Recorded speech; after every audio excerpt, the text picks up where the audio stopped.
एक बला की खूबसूरत हीरोइन, एक टॉप मॉडल जो क्राइम पेट्रोल और तमाम म्यूजिक एल्बम में काम भी कर चुकी है।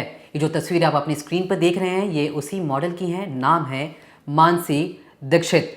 मानसी को नाम कमाना था माया नगरी मुंबई में, उसे अपनी एक अलग पहचान भी बनानी थी और तमाम जितने भी टॉप एक्ट्रेस हैं उसमें शामिल होना था, उसका एक सपना था।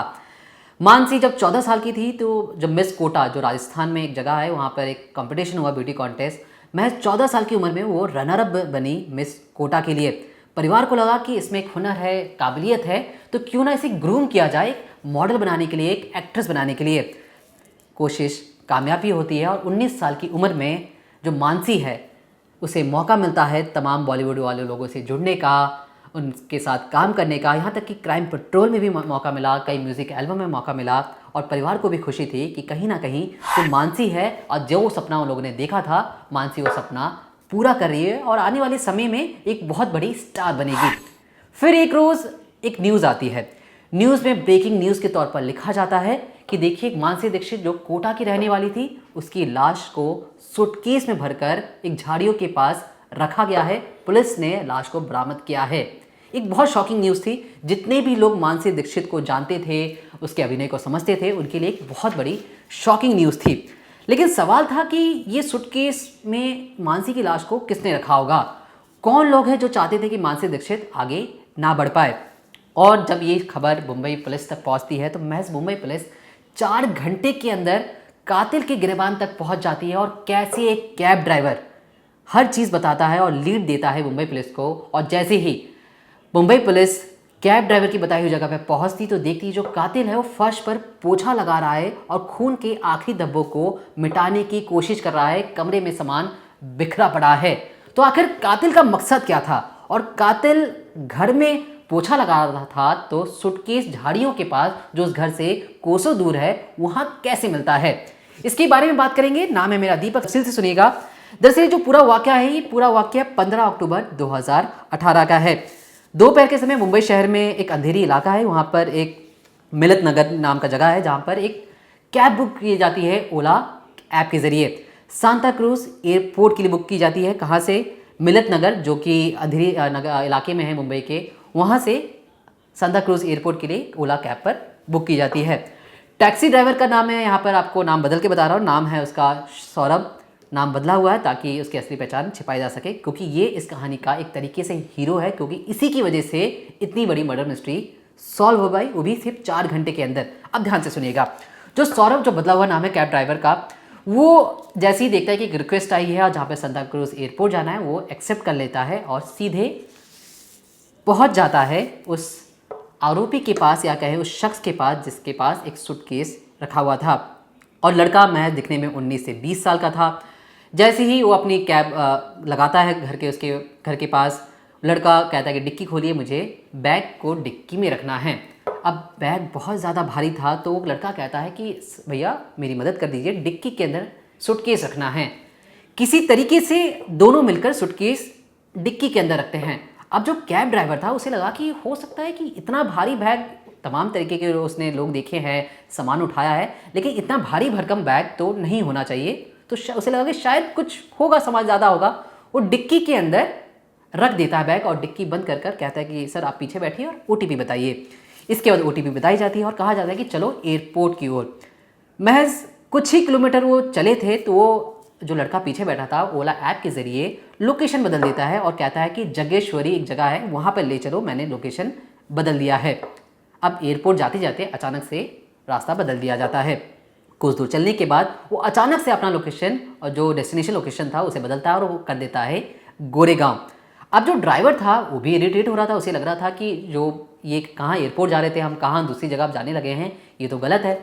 लेकिन वो देखता है कि जो मीटर था, जो ओला ऐप में जो पैसे थे बढ़ते हुए जा रहे थे, तो उसे लगा कि ये भी ठीक है।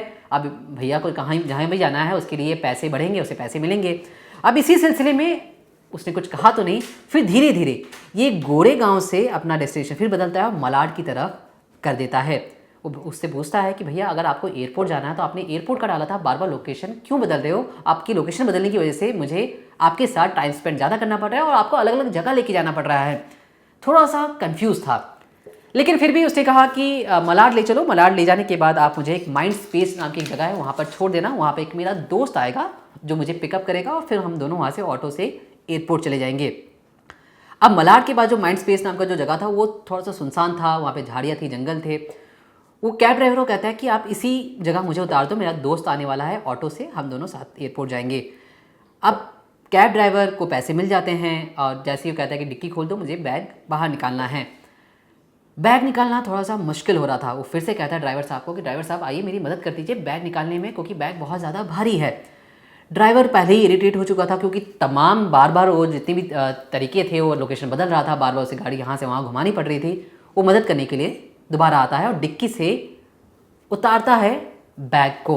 उतारते वक्त उसे फिर से महसूस होता है कि ये बैग कुछ ज़्यादा ही भारी है। फिर भी उसे पैसे मिल चुके थे, ड्राइवर आगे की ओर निकल पड़ता है और जैसा कि उसे बताया गया था कि कुछ समय बाद उसका एक दोस्त आएगा जिसके दोनों साथ मिलकर एयरपोर्ट चले जाएंगे। कैब ड्राइवर 2 से 3 किलोमीटर ही गाड़ी चलाता है। उसे लगता है कि हो ना हो कुछ गड़बड़ है। लड़के ने जिस तरीके से कहा कि वो उसे एयरपोर्ट जाना था, वो जगह बदल रहा था, डेस्टिनेशन बदल रहा था और जो बैग है कुछ ज़्यादा ही भारी थी। वो सिर्फ चेक करने के इरादे से अपनी गाड़ी को 2-3 किलोमीटर चलाने के बाद पीछे उसी जगह मोड़ता है जहाँ पर उसने उस शख्स को उतारा था। जैसे उस शख्स के पास वो पहुँचता है, पता लगता है कि उस जगह पर तो वो है ही नहीं, सिर्फ और सिर्फ एक बैग रखा हुआ है। बैग को पहली नज़र में देखते ही उसे धक्का लगता है। उसे लगता है कि कुछ अनहोनी हो चुकी है। वो फ़ौरन ही पुलिस को इसके बारे में जानकारी देता है। पुलिस हेडक्वार्टर तक फ़ोन घुमाया जाता है। वहाँ से लोकल थाने में जितने भी लोग थे वो वहाँ पर पहुँचना शुरू हो जाते हैं। अब जब तक ड्राइवर वहाँ तक पहुँचा था वहाँ भीड़ लग चुकी थी। पुलिस वाले भी उस मौका वारदात पर पहुँच जाते हैं और सूटकेस को भीड़ के सामने ही खोलना शुरू करते हैं। सामने ड्राइवर था और जैसे ही उस सूटकेस को खोला जाता है, अंदर से एक लड़की की लाश को फुल्ली पैक कर कर अंदर रखा गया था। रस्सी से गला घोटा गया था, उस रस्सी को भी उसी बैग में रखा गया था। लड़की कौन है इसके बारे में कोई जानकारी नहीं, लेकिन तमाम जब लोग देखते हैं तो कई तरह की बातें होती हैं। उसमें इस तरीके से बातें सामने आई कि जो लड़की है वो बहुत ही अमीर है, उसने ब्रांडेड कपड़े पहने हुए हैं और एक अच्छे घर से लग रही है। पुलिस के पास सिर्फ और सिर्फ यही सबूत था, लेकिन सामने खड़ा था वही ड्राइवर जिसने देखा था उस शख्स को और जिसने ये ओला ऐप के ज़रिए उस जगह पर पहुंचा था। ड्राइवर से पूछताछ की जाती है, ड्राइवर को थाने लेके जाया जाता है और ड्राइवर की निशानदेही पर जब ड्राइवर पूरी कहानी बताता है कि किस तरीके से उसे एयरपोर्ट जाना था, तमाम जगह चेंज होते गए, पुलिस उसकी बताई गई लोकेशन पर पहुंचती है जहां से उसने उस लड़के को पिकअप किया था। उसके आसपास के लोकेशन, उसके सीसीटीवी फुटेज को खंगाला जाता है तो पता लगता है कि लड़का जिस घर पर रहता था उस घर पर पुलिस अब रेड मार सकती है। अब जिस वक्त मुंबई पुलिस रेड मारने जा रही थी तब तक ड्राइवर भी साथ में था। जैसे ही पुलिस उसके घर पर रेड मारती है, वही लड़का जो 19-20 साल का लड़का था जिसने सूटकेस झाड़ियों के पास छोड़ा था, वो पोछा लगा रहा था। घर पे सामान बिखरे पड़े थे और जो खून के धब्बे थे वो पोछे के कपड़े से उसे पोंछने की कोशिश कर रहा था। उसका मकसद था कि जितने भी सबूत हैं उसे मिटाया जा सके। जो सूटकेस उसने वहाँ पे छोड़ा है कभी भी पुलिस उस तक ना पहुँच पाए। अब इस लड़के का नाम क्या है? जब पुलिस उससे इसका नाम पूछती है तो पता लगता है उसका नाम है मुजम्मिल इब्राहिम सईद। ये हैदराबाद का रहने वाला है और मुंबई में कुछ सालों से रह रहा था। और कैसे इसकी मानसी दीक्षित के साथ दोस्ती हुई, क्यों इसने मानसी दीक्षित को मारा, ये तमाम तरीके के बड़े सवाल थे जो पुलिस को आने वाले समय में इब्राहिम से पूछताछ करना था। अब कहानी तो मैं आपको बताऊंगा कि इब्राहिम ने क्यों मानसी दीक्षित को मारा, इसके पीछे कहानी भी है और कहानी थोड़ी सी दर्दनाक है। लेकिन उसके पहले बात कर लेते हैं मानसी दीक्षित की फैमिली के बारे में। मुंबई पुलिस एक टीम कोटा भी भेजती है, पता लगाने की कोशिश करती है कि जो मानसी दीक्षित है इसकी फैमिली बैकग्राउंड क्या है। पता लगता है कि जो मानसी दीक्षित है उनके जो पिताजी हैं वो रेलवे में काम करते थे। रेलवे में काम करने के दौरान उनकी मौत हो जाती है और जिसकी घर पर 2 बेटियां थीं, माँ ब्यूटी पार्लर चलाती हैं। तो बड़ी वाली बेटी को अनुकंपा के तौर पर रेलवे में नौकरी मिल जाती है। छोटी वाली जो बहन थी जो कि मानसी दीक्षित थी वो बहुत ज़्यादा टैलेंटेड थी। तो माँ और बहन ने इसे बहुत अच्छे संस्कार दिए, अच्छी ट्रेनिंग दी, इसे इस तरीके से काबिल बनाया ताकि मुंबई जाकर सेटल हो सके, एक अच्छी एक्ट्रेस बन सके। ये तो कहानी मानसी दीक्षित की सामने आई। लेकिन अभी भी जो मुंबई पुलिस और तमाम जो सोशल मीडिया उस वक्त जो ब्रेकिंग न्यूज़ चल रही थी, तमाम तरह की जो खबरें उठ रहे थे कि आखिर इब्राहिम ने मानसी दीक्षित को क्यों मारा और उसे सूटकेस में पैक करना क्यों किया और इनकी दोस्ती कैसे हुई, इब्राहिम और मानसी दीक्षित की दोस्ती क्यों हुई, क्योंकि इब्राहिम देखा जाए तो बॉलीवुड से उसका कोई कनेक्शन नहीं था। लेकिन जब इब्राहिम को पुलिस अपने तरीके से पूछताछ करती है तो वो भी कई चौंकाने वाले खुलासे करता है। वो कहता है कि वो हैदराबाद का रहने वाला था, पापा जो मर्चेंट नेवी में काम करते थे अक्सर घर से बाहर रहते थे और वो नानी के साथ ही बचपन से मुंबई में रहता था। 5 साल से वो बॉलीवुड में जितनी पिक्चर होती थी उसे बॉलीवुड में काम करने का चस्का था, लेकिन सफलता नहीं मिली। जब वो एक रोज़ मानसी दीक्षित की प्रोफाइल सोशल मीडिया पे देखता है तो उसे लगता है कि इससे दोस्ती करनी चाहिए। मानसी दीक्षित काम के सिलसिले में वो तो काम करती थी, टैलेंटेड भी थी, क्राइम पेट्रोल तमाम म्यूज़िक एल्बम्स में उसका नाम आ ही रहा था। लेकिन जब भी फ्री टाइम होती मानसी भी फ़ोन चलाया करती है, सोशल मीडिया, फेसबुक, मैसेंजर जितनी भी चीज़ें होती हैं तमाम चीज़ें वहाँ पर वो लोगों बॉलीवुड से जुड़े लोगों से बातचीत भी करती है। अब जो इब्राहिम है वो अपना एक फेसबुक आईडी बनाता है जहाँ पर वो लिखता है कि वो बहुत बड़ा एक्टर है और डायरेक्शन भी करता है और तमाम लोग उससे जुड़े हुए हैं। इसी सिलसिले में वो मानसी को फ्रेंड रिक्वेस्ट भेजता है। मानसी कुछ दिनों के बाद उसे एक्सेप्ट करती है और जैसे प्रोफाइल में पता लगता है कि वो बॉलीवुड में बहुत ज़्यादा एक्टिव है, कई जगह वो काम कर चुका है, डायरेक्टर है, अभिनय कर चुका है, लेकिन ऐसा सच में नहीं था। उसने एक झूठी प्रोफाइल बनाई थी जिसके चक्कर में मानसी फंस जाती है और इब्राहिम इस बात को मानता है पुलिस के सामने कि उसका मकसद था कि किसी भी तरीके से मानसी को फंसाया जा सके। इसके बाद जो मानसी और जो इब्राहिम के बीच में रेगुलर बातें होती हैं, जब उस बातों को खंगाला गया, चैट को खंगाला गया, तो कहीं भी इस तरीके से तो नहीं लगा कि इन दोनों के बीच में कोई भी प्यार वाला संबंध है, लेकिन दोस्ती थी।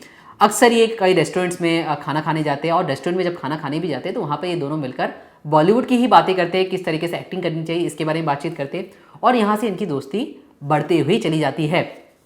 फिर एक रोज़ कहानी में ट्विस्ट आता है। कहानी में ट्विस्ट ये आता है कि इब्राहिम को लगता है कि मानसी उससे हंसकर बात कर रही है, उसके साथ खिलखिला रही है, तो हो सकता है मानसी के लिए मानसी को फीलिंग आ गई हो इब्राहिम के लिए।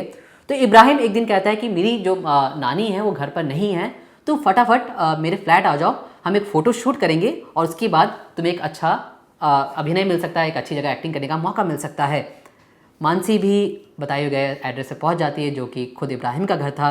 इब्राहिम जैसे ही मानसी आती है इधर उधर की बातें करना शुरू कर देता है। ये जो मैं पूरा वाक़या आपको बता रहा हूँ 15 नवंबर 2018 का है, 2018 का है, जहाँ पर पहली बार जब सामने मानसी को देखकर जो इब्राहिम है उसका मन डगमगाता है और उससे इधर उधर की बातें करना शुरू करता है।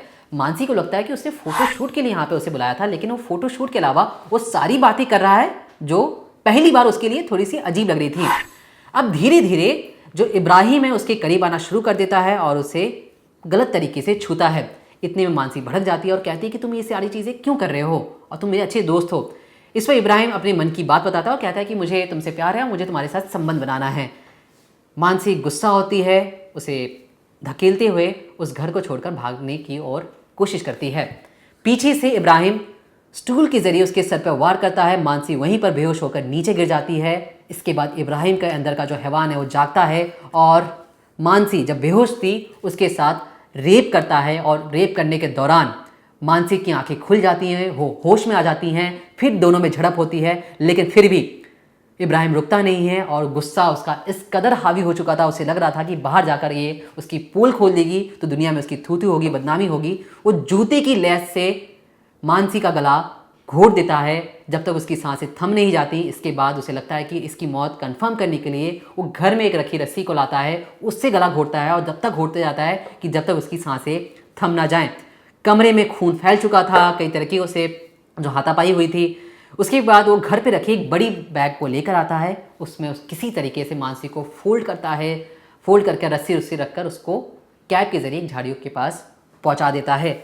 अब जिस तरीके से जो कोटा में रहने वाली जो उनकी माता जी थी, जो उनकी बहन थी, उन्होंने कहा था कि उन्होंने अच्छे संस्कार दिए थे और कभी भी मानसी कोई गलत हरकत नहीं कर सकती है।